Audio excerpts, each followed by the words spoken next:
আগের ম্যাচে মালির সঙ্গে ড্র করে মাঠ ছাড়ার সময় সমর্থকদের দুয়ো শুনতে হয়েছিল মরক্কোর ফুটবলারদের। দুয়ো এবার রূপ নিল ভালোবাসার গর্জনে। চোট কাটিয়ে অধিনায়ক আশরাফ হাকিমির মাঠে ফেরার রাতে মরক্কো ফিরল স্বরূপে।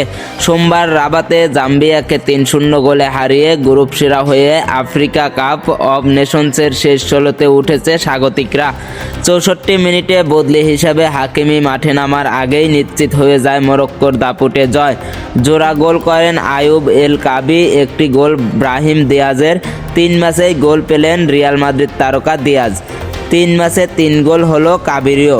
এ গ্রুপ থেকে শেষ ১৬তে মরক্কোর সঙ্গী হয়েছে মালি। জিম্বাবুয়েকে ৩-২ গোলে হারিয়ে বি গ্রুপ থেকে দ্বিতীয় দল হিসাবে শেষ ১৬তে উঠেছে দক্ষিণ আফ্রিকা। মোহাম্মদ সালাহকে বিশ্রামে রেখে অ্যাঙ্গোলার সঙ্গে গোলশূন্য ড্র করেছে গ্রুপ চ্যাম্পিয়ন মিশর।